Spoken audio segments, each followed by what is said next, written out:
way we think about update, and in fact, Datomic does not consider update that way. So if we look at update, I think we have a fundamental question as to what does it mean to update something.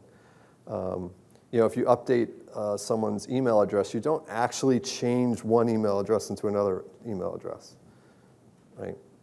There's a new piece of information, which is that someone has changed their email address. But most of the systems we work with allocate a place for the email address, and updating means going to that place and erasing it and putting something different there. It's a fundamental premise of this system and the designs of systems like it that we stop doing that we stop doing place-oriented programming and move to a notion of programming that's about information accretion. And there's always a question of granularity as well. I think as we move to these new storages, we have keys and values. And so all of a sudden, we've devolved from what might have been a more nuanced thing in a relational model to something where we get a blob at a key. And then we have this problem of what's in the blob and how big is that. And, or you can lift it up, right? A column store may let you modify a row, or a SQL database may let you modify a set of things transactionally. But that whole notion of what's the granularity of update is an open question for every database system that you look at. And directly tied into that is the notion of visibility. Right? If I make a change at a certain granularity, do you see that at the same granularity or not? Can you see it while it's happening? That's the isolation question. When I'm done, do you see its entirety, or can you see pieces of it?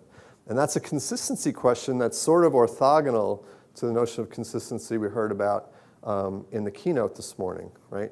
Everybody can see the same set of data that doesn't actually satisfy our application's notion of what it means for the data to be consistent. And that's consistency by CAP, but not consistency by business requirements. And the two actually both matter. So the visibility of consistent change is something we have to concern ourselves with. When we get this wrong, which we do quite often, we have lots of problems, right? We have programs that are simply wrong. They don't produce the right results. They don't do the right things. We have difficulty scaling. I think the other thing I want to talk about today is sort of how can we reach. We've had a lot of talks about, just adopt eventual consistency and we get all this great stuff. And then the people who are left saying, I'd like consistency, are like, well, you have that old database thing. And where are the choices in between the monolith and eventual consistency? And I do believe several speakers today have talked about it's a spectrum. And so this is about addressing some points in the middle of that spectrum. We have problems of round trips. We have problems of overloading the monolithic servers that we want to address. I'm not going to talk about the other point.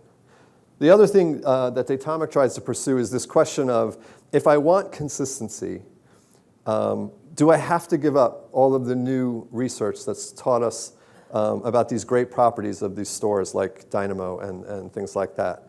What is possible? Can we combine transactional components with redundant distributed storages and get hybrid systems that have some of the best qualities of each? Can we get elasticity in query and storage? I mean, we have proof, examples of elasticity of storage. That's sort of something that we take for granted now outside of monolithic databases. But can we get elasticity, the same elasticity for query? And finally, there are times when consistency matters, and I think it's easy to say, well, the real world's inconsistent, things like that. But there's a lot of coordination in the real world as well, and again, there's the spectrum thing, right? You can decide, I actually don't want any inconsistent data to enter my system, but I still want to remain highly available, and maybe I'll cache requests until I can make that happen. In which case, you can use both systems. You end up saying, I'm in this potentially partitioned world where I accumulate requests for change, and then I move into a world where I can consistently apply those requests. Another thing I think is tied to that place notion is the notion of information and time. Before we had computers, we used the word memory and we used the word records to mean things that were highly enduring and that we never erased. Right? We didn't go back to old records and erase them and write new things, and we just wrote new records. We just carved new things in stone. And we kept them around. And that was a really good thing. And when we started to have computers, we didn't have much memory, and storage was really expensive, and we stopped doing that. And of course, we had erasable media, and it seemed like, wow, we can just do this different technique. But it's a technique we never used in the real world prior to computers, and which we should abandon now that we have plenty of memory and plenty of storage. So we want to move to a model that's information accretion. And there's lots of reasons to do this.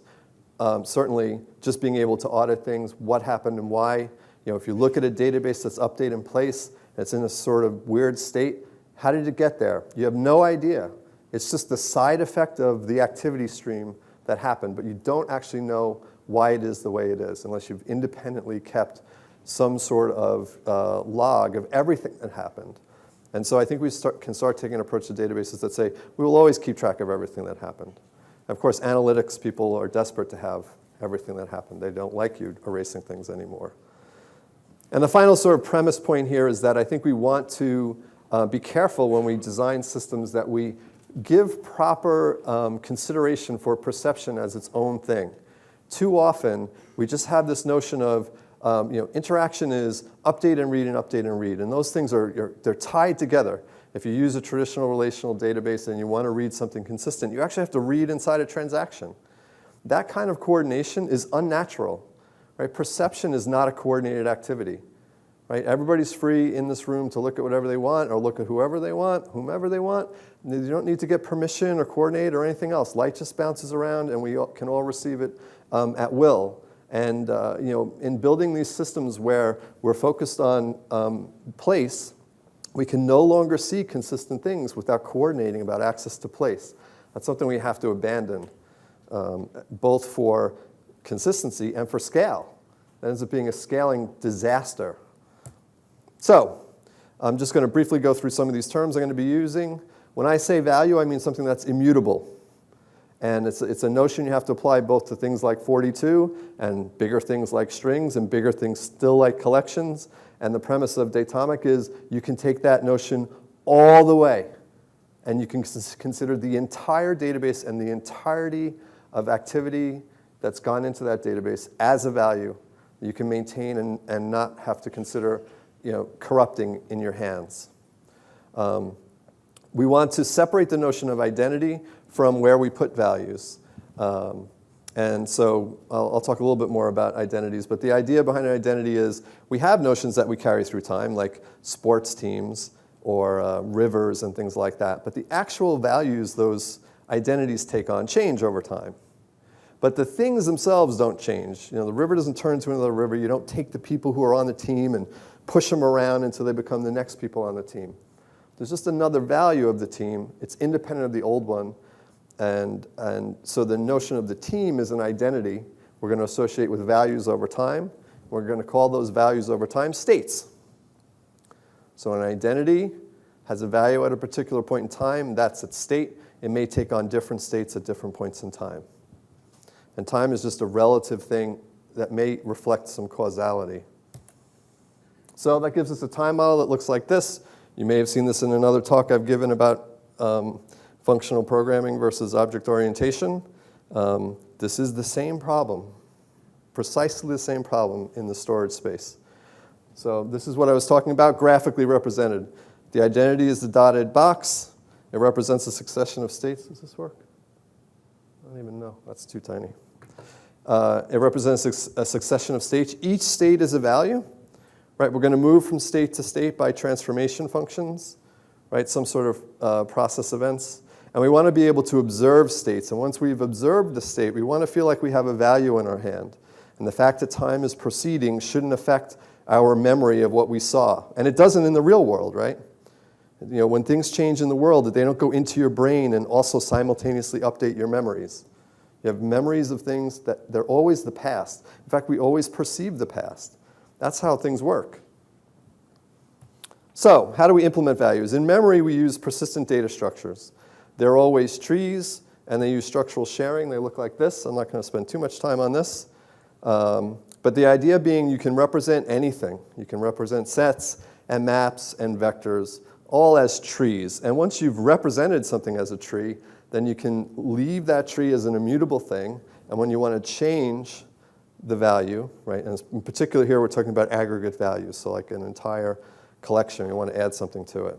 you don't copy the entire thing. You instead make a new tree, which will at least involve a new root, and a path to the part of the tree that you had to make anew. And that new tree can share with the old tree a whole bunch of stuff. And in this way, incremental change is inexpensive, but every particular value of the collection is immutable itself. And you know this right from linked lists. You can build linked lists where you have a linked list and it says, B, C, D, and you can link A to the rest of that, and that doesn't impact the rest of the list at all. Now I have a list that's B, C, D, and you have a list that's A, B, C, D, and we share the tail. There's no problem with that as long as no one's ever going to change that in place. And that's how persistent data structures work. So the problem we have, and this is not just about SQL databases, this is a general problem with databases that work this way, is that too often the database is a place. It's this thing. It may be a lot of places. It may be a set of places, right? In a key value store, it may be a set of places, but still fundamentally a place where we get some sort of connection to the place. We can send requests to the place in order to update it, update parts of it. And that could be transactional or not. And then we issue queries, and each time we issue a query, we get this random result out of the contents of the place. And the same query later will give us something different. We never have anything more concrete than that we can hang on to. Right? It's just this black box gives novelty potentially every time we interact with it. And there's a lot of problems with this.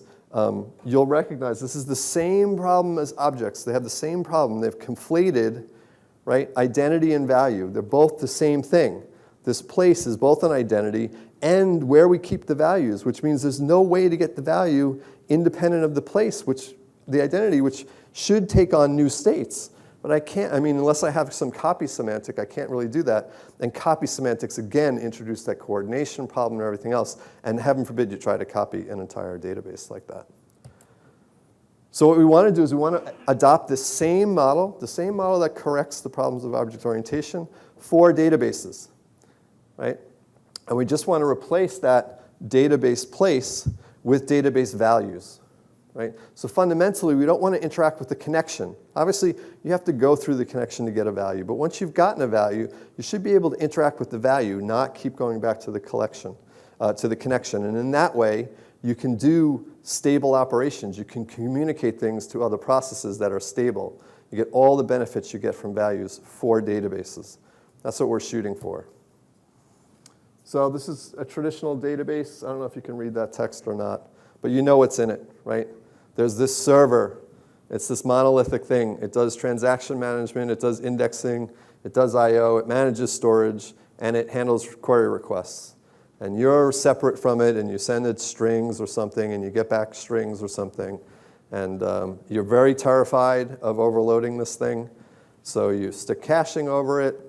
And the caching is all on you, right? What do you put in the cache? It's up to you. You put the answers to questions, hoping that maybe you'll ask the same question later. And expiring that and determining the policies for it is all your problem. And the problem with this is that if we want to scale this, we have to make that relatively complex thing bigger, right? And we know there's limits to how big you can make one thing, and then it's going to burst. Or we're going to have to make copies of that thing. And this is already a really complicated thing. So we don't actually want a lot of really complicated things. It doesn't get simpler when we do that.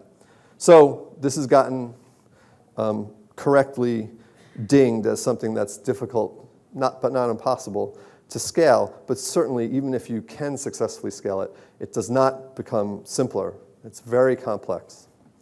So if we're going to fix this, we need to make a couple of choices. The first choice is to be careful about when coordination is actually required, right? How much coordination do we need? Where do we do it, right? And for what purpose? Process, which I'll say is a term I'll use to say the acquisition of novelty, of novel information, is something that requires coordination in the end. I don't care if it's transactional or eventual consistency. That thing at the end that's going to merge together your stuff, that's a form of coordination. Right? There have to be rules that govern what's allowed and what's not. Somebody has to be responsible for doing it. We can't all do it, right? One person has to eventually say, I'm taking these two things and turning it into this merged result. So there's coordination associated with process. But perception, as I said before, is something we want to avoid coordination for, and we want to remove that. I'm going to say that immutability is a fundamental premise of solving this problem. If you don't use it, you can't solve it, period. There's just no good way to do it. And you'll see the benefits as we go through.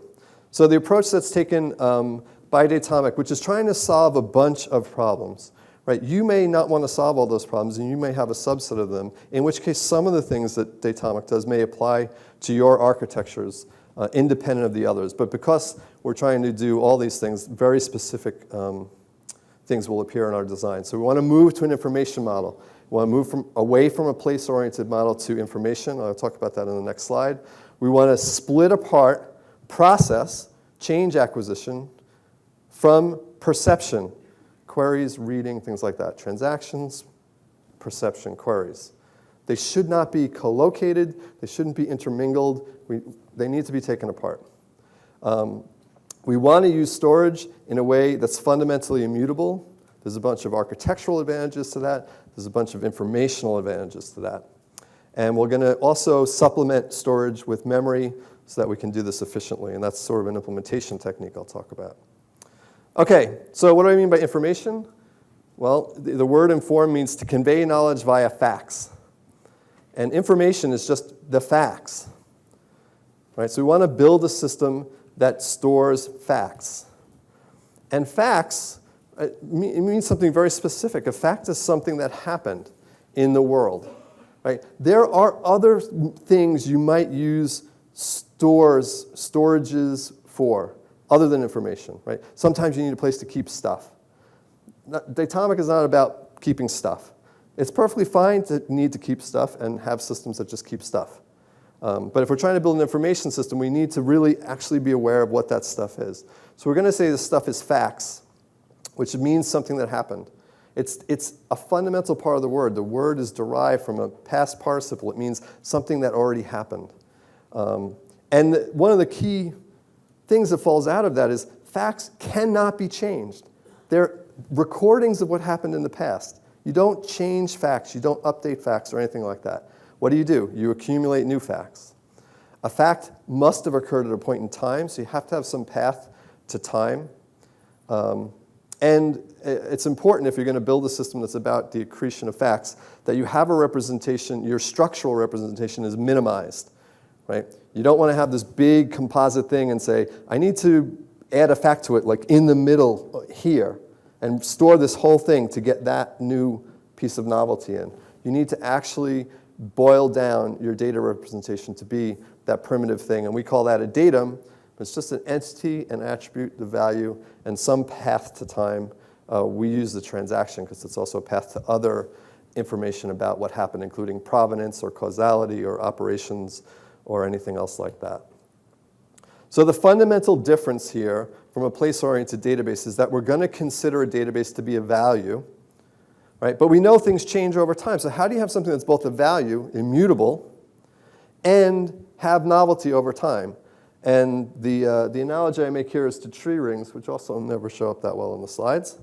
Right? But a tree grows, and there's new rings, and they get added right, to the outside. But if you had a view of the tree, of the middle of the tree, the fact that the new rings are being added, it doesn't impact you. In other words, any particular value of the database is unimpacted by the novelty that comes later. Right? That view is still stable. I can say that's a value, and it meets all the criteria value. It's immutable. It doesn't change. I can convey it potentially to somebody else, and we'll see how that works a little bit later. So a database is about accretion of facts. And in that way, we get something that both changes, right? It grows bigger, and still feels immutable to the consumers, because anyone who's looking at a particular inner set or past, a point of time and before that, has something that's perpetually stable to look at. That means that process, novelty, new information, requires new space. Right? This is a physics problem. Right? There's just no way to get new stuff and keep old stuff and not have new place, new storage for it. On the other hand, we're doing this already. Right? How many people keep your source code in the file system in a directory? You just You change code and you just store it over the old code. I always get one person who raises their hand. It's like crazy. No, we don't do that, right? We don't do that.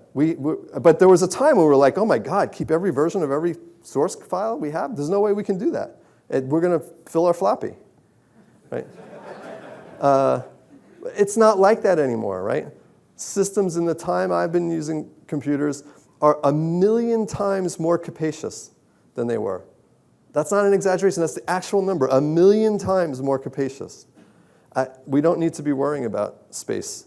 And of course, we're already doing this. Everybody's keeping everything. Everybody's logging everything. We're keeping it around. And in terms of the kinds of information you would keep in a database like this, it's certainly no burden to acquire new space. And we move away from places by doing this. Now, I showed you a picture before about how we do persistent data structures in memory. Right? We have this tree, and we say, I want a new version of the tree, and I create a new root, and I sew together a new path to the new data, and I point at all the old data. And because I did that, like in my program, I sort of had this implicit handoff. I had the old version of the tree, and I made a new version of the tree, and I had that in my hand, and garbage collection, got rid of the other one if no one was looking at it. We can't actually do that on the disk, because that would leave us with a new root for every change to the database. And we would, instead of having this ever-growing tree, we'd have a whole bunch of independent snapshots. And no snapshot would necessarily contain the past. So instead, what we want to do is say every value incorporates the past as well. It's not a whole bunch of snapshots. And this ends up being really important for the information model as well, because you really want to issue queries across time. Right? It's a terrible shame when we use databases that force you to overwrite the email address. Because when you have a problem, it's like, you never notified me about my shipment. Oh, I don't know, what's your email address? Oh, that's the email address I have. No, well, if I could look at the database at the point in time I notified you, I could look and say, ooh, we used to have this other email address, and that's where I sent it. Or this other physical address, and that's where I sent it. When we update in place, we lose the ability to do that. We also lose the ability to answer questions that cross time, right? What's happening? We have a supplier, and they change their prices. And if we're using a place-oriented database, we just update the prices in place. Then the business person comes to us and says, this supplier really seems to be jerking us around. Or maybe they say, there seems to be this seasonality to their pricing. I wonder if we could game that and get better pricing by ordering at different points of the time. What's the history of the pricing? I don't know. Every time they give us a new price, we update the price in place. I have no history of that. Right? If you keep everything, you'll be able to go and say, oh, look at this. Every June, they raise their prices. Let's order in May. I'm not going to talk too much about process, but the critical thing about a design like this is that when you have novelty, you don't want to have effects. You don't want to say, something changed in the world, let me just affect things. You want to take that change and turn it into something concrete that you store.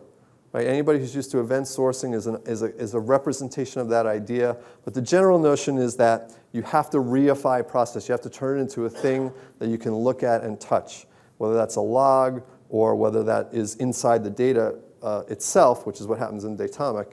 You do want to keep track of that, and you want it to be minimal. Right? You're gonna keep track of everything. You can't say every time you change a single thing, you have to store a new row or a new document. That doesn't work. So we're going to break this apart. This is the old database that did everything in one place. And the first thing we do is we partition it into process and perception. Right? Process is the transactional part, the coordination required to do that, especially if we want to have a consistent system. That means we only want to have changes enter the system that are consistent with the business rules for the data. And we have perception, which is the query side.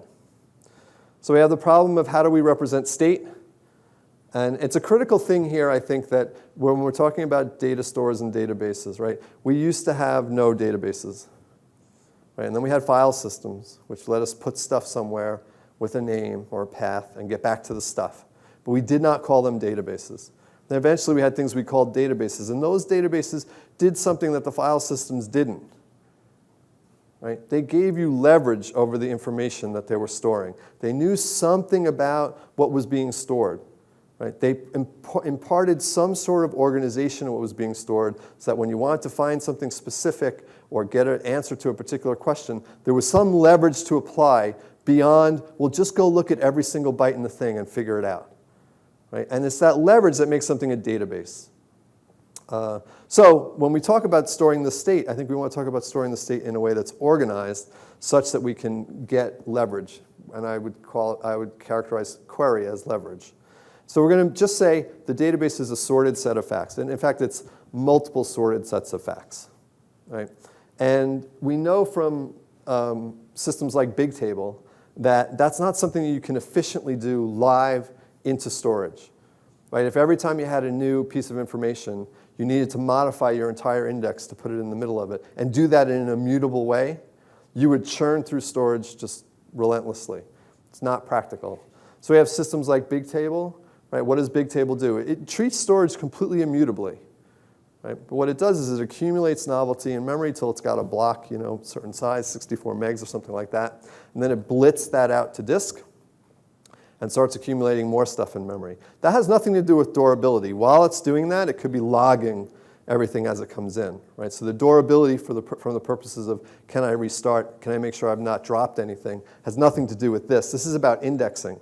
Right? You accumulate novelty in memory. You could also have logged it. Then periodically, you put that into storage, and a process integrates the novelty in a batch way into the index. In the case of Bigtable, that's a merge join that's done in the file system.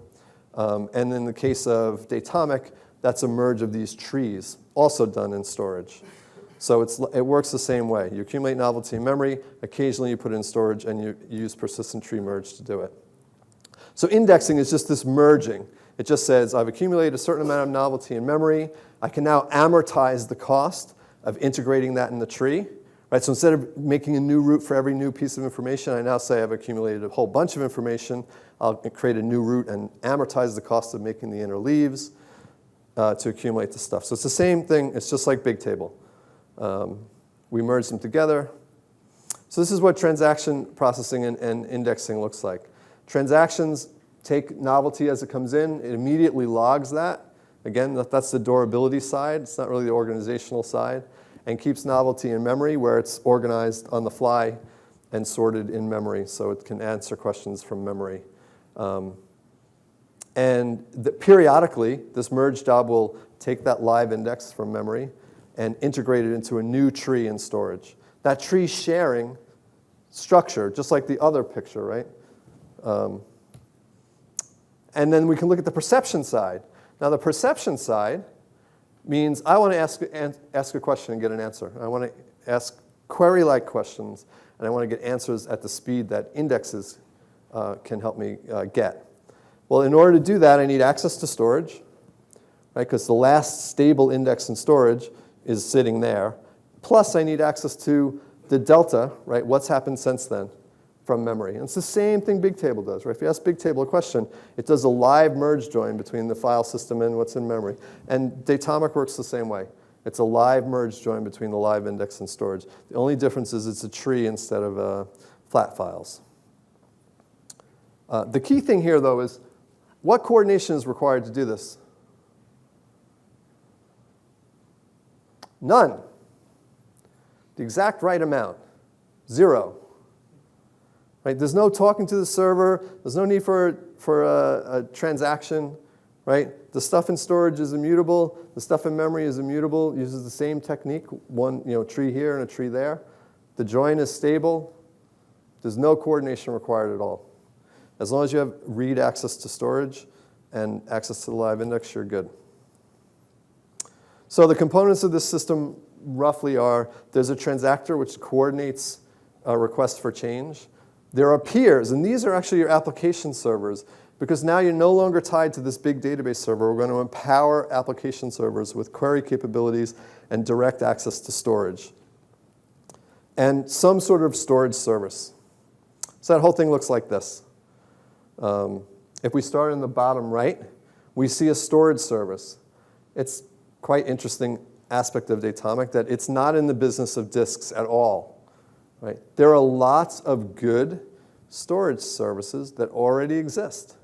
right? If you take a systems approach to the problem of how do you make a new kind of database, you say, I should be reusing those. I shouldn't be re-implementing DynamoDB, and I shouldn't tie the way I use storage to the details of how I do transactions or queries. I should use that a la carte. And so that's what happens. Datomic can run in memory. It can run against a SQL database. It can run against DynamoDB. It can run against Infinispan and similar memory type grids. It can run on top of Riak, as we'll talk about later. Right? And in each case, we can make decisions about storage that are orthogonal to the other decisions we make. That's exactly the point that was made in the keynote this morning. Right? A systems approach will give you choices about how you integrate the systems and when you use the different parts. If we move to the left, we see the transactor. It does transaction coordination. So anybody who has some novelty they want to have enter the system will supply it to the transactor. The transactor has no storage at all. It is strictly a coordination thing. It will take the novelty, integrate it into the live view, and put it into storage. When it puts it into storage directly, that's a logging, appendy kind of process. It's the indexing that's going to build the sorted view that gives us the leverage. In the case right now, the transactor also does that periodic indexing, but that could be moved to a different machine.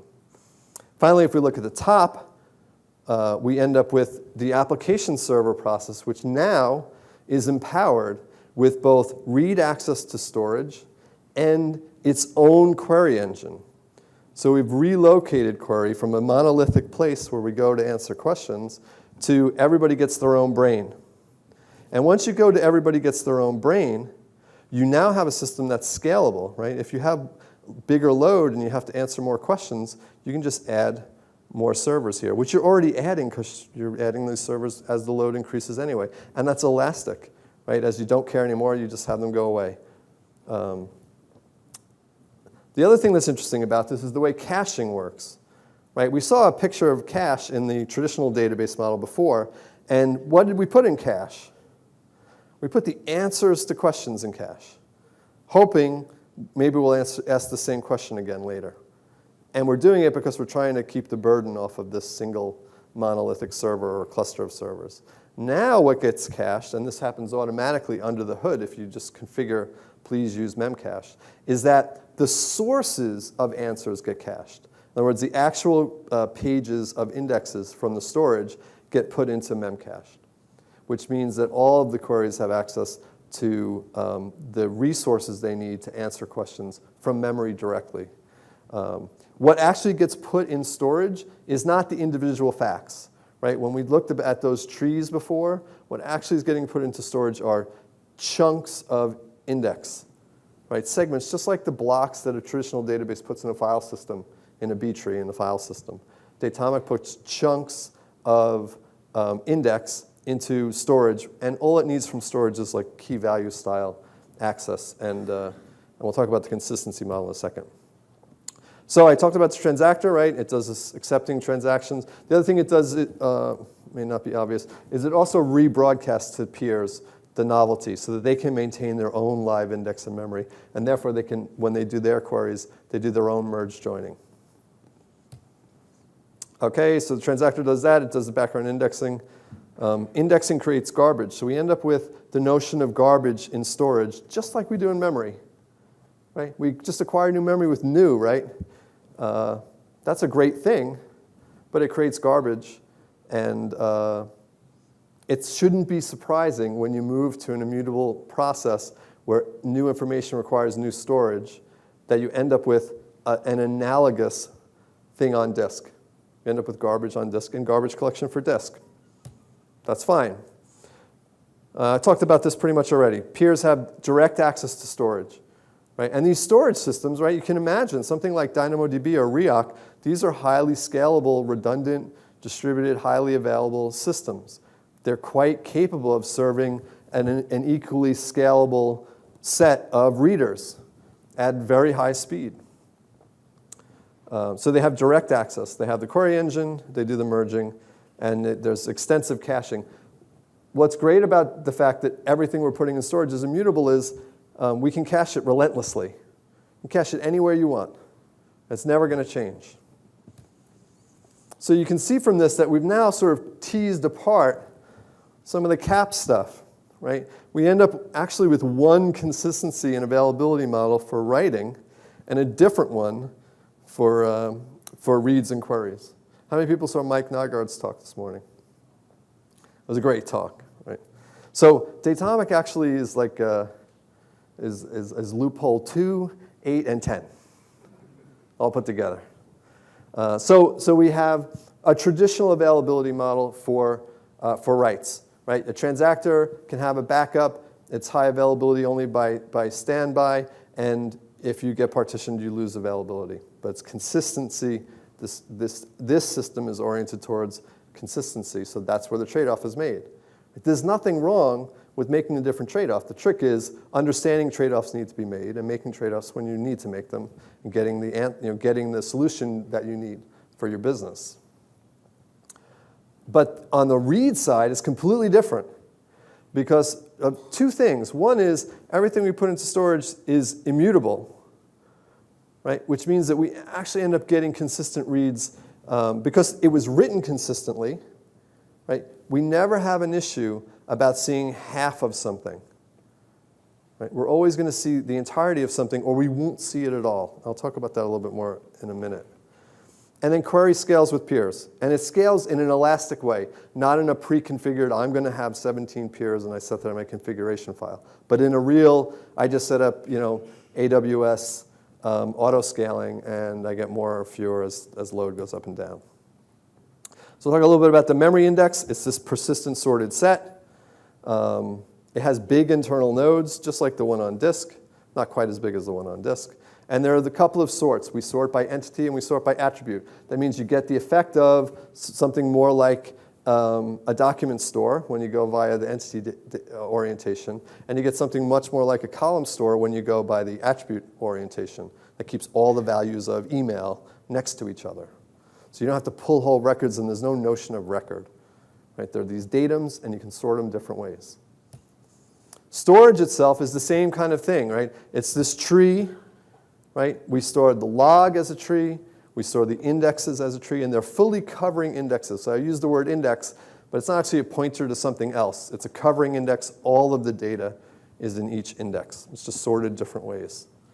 And from the storage service, we have very basic requirements. We have to be able to put things in and get them back as keys. And that's why I call it storage, right? Because at this point, that storage is not looking like a database. It's looking like storage. And there's nothing wrong with that, right? It's very important that this component is there and has the qualities that it has. So we put values in under keys, and the keys are just like UUIDs that label the immutable blocks of index that go in there.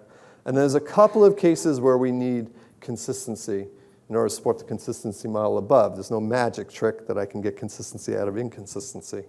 And I'll talk about that more in a context. So I just want to show you this picture again. This is happening on disk, but not immediately each change. Right? This notion of trees will move from one to another. So in memory, this is what it looks like. Right? We have some immutable thing. It's inside a box.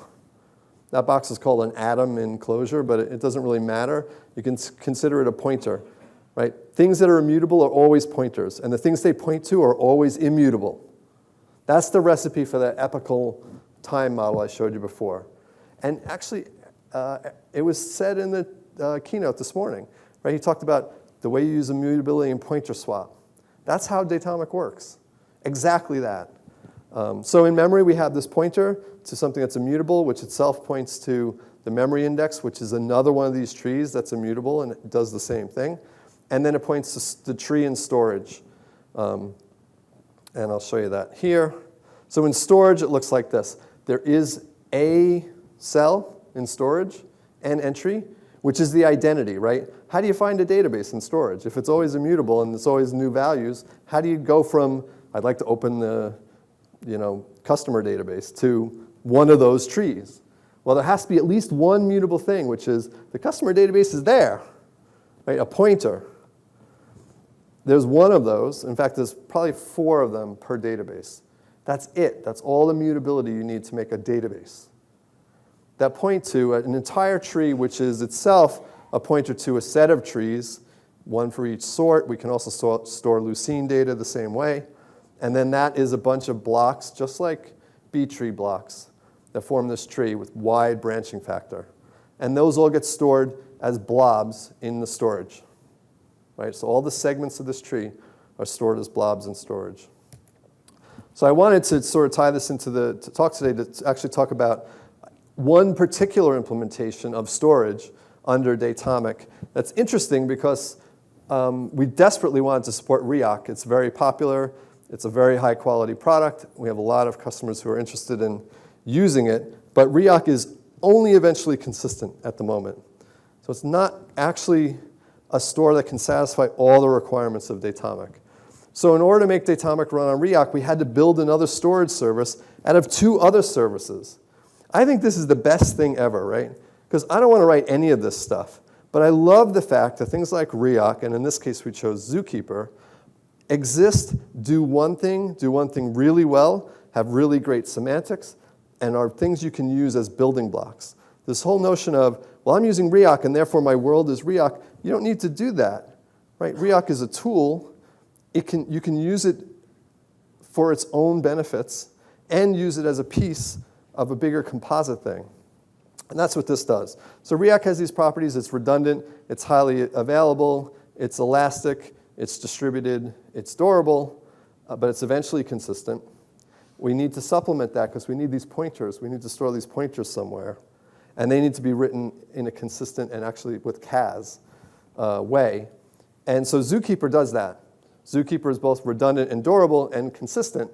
It doesn't scale like Riak does, and it's not actually for that kind of storage. It's for very small amounts of storage. But that's what we have.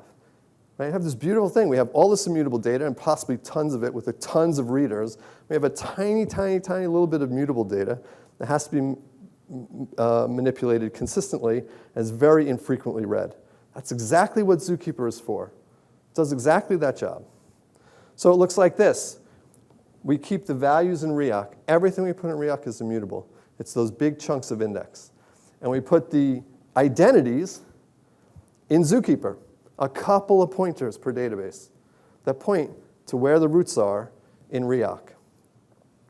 And we use Zookeeper's CAS semantics to make sure that they're updated in a consistent way and viewed in a consistent way. So everything we put into Riak is immutable. These are some details. How many people know about Riak or Dynamo? Okay, so it's just a little bit of information about that. If this makes no sense to you, it's fine, right? But we can presume, n replicas of 3, right? We write with the quorum right of 2, right? But the really, really interesting thing is the read side. We read R equals 1. Who starts worrying? R equals 1. You wrote, n is 3 and W is 2 and R is 1. That's not what I read in the Dynamo paper for consistency. But everything changes. Mike Nygaard mentioned this earlier. Everything changes if all you ever write is something immutable. Because then there's only 2 possible things. It's there or it's not. There's no other possibilities. There's no, it was updated, there's this vector clock, there's this causality of how it got to be this way. There's none of that, right? It's there or it's not. If it's there or it's not, you can read with R equals 1 as long as you have one additional semantic, which is if you don't find it, try another guy. Because as soon as you find any value of it, you have found the value of it, unambiguously. That's super efficient and really, really clean. So we do R equals 1, and Riak has not found OK as a flag. And if you set that to false, it means if it's not found on the first read, it will try another. And only if it exhausts n will it come back and say, I'm sorry, it's not there. That's coupled with another thing, which is, do we ever look in Riak for something that might be there or might not? Do we do any speculative lookup? No, never, right? We found the root in Zookeeper. It said the root is A, B, C, D, E, 1, 2, 3, 4, 5. When we go to look for that in Riak, we expect it to be there. We're not randomly picking a number out of the ether and saying, do you have this? Do you know this? You're never doing that. You're always saying, somebody told me you had this, give me it. When we get that value, we get this block of pointers to other values. Guess what? They should all be there. So the combination of immutability and these semantics completely change the way you can use something like Riak and drastically up the consistency that you get. Because if you have rough availability to the data and your reads are all satisfied, you know you are always getting something that is consistent from the application view, from what Mike Nygaard called the predicative notion of consistency, that this set of data matches the business requirements notion of what constitutes a consistent data set. You're never seeing half of one tree and half of another tree. You started from a root, you found all the things that were under it. That's a consistent view of the world. The full stack for Datomic looks like this. I'm not going to have a lot of time to talk about this, except to show you that there is also a RESTful interface, which is more client-server oriented. But this just shows you some of the cool things that you can get once you have the database as a value. Right? In the first case, we're using Java, one of these full first-class peers. We say connection dot get the database, and we can say dot as of some point in time. We can ask for one of the inner rings. And then we get a value of the database that is that set of inner rings, right? That set of data from that point and prior. And we can issue queries to it over and over, always with the same basis. Every query we issue to that value of the database has the same basis. And that even works when you go over a client-server protocol like the RESTful client. You actually can have permalinks for databases. I want to go back to this. I want to remember this database. I want to tell somebody, I think this database was messed up. And I can send them a link, and 3 weeks later, they can go look at that link and say, oh yeah, that looks bad. Let's fix our code and run it against the same database and see if it's better. Right? So it's communicable. You can recover it. And there's all kinds of things you get from treating the database as a value. You can say as of a point in time in the past. You can window it. Right? You can take a value of the database and say, I wonder what this database would look like if I made these transactions. You can do that completely locally. Right? You don't have to talk to the transactor or the server. You don't mess up anybody else. You say, I have the value of the database. I'm thinking about putting this data in. I'm going to actually say, give me that database with this data. And then maybe I can issue some queries and say, do the queries still work? Or does this meet my requirements? OK, good. Now I'll really put it in via the transactor to the version of the database everyone can see. The other thing that's key is that everything about database flips around. Database is an argument to query. It's not the ambient container for a query, which means you can have queries that involve more than one data source, including things in memory. So I think there's a ton of simplicity benefits you get from this. I don't have time to really dig into them. But transactions are well defined. We only have coordination for novelty, not for perceptions. You can put your storage anywhere you want, and you have a lot of freedom about how that works and how it scales. You can cache anywhere. And process is reified, which means both you can look at it and see what happened, and you can transmit it around, and therefore build reactive systems. So I think the net approach you get out of this is that things are a lot less complex.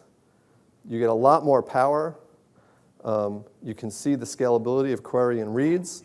You can take advantage of this great technology, like Dynamo databases and things like that. And I think you get an information model that's a lot more sound. So hopefully this has given you some ideas for your own architectures. And thanks very much.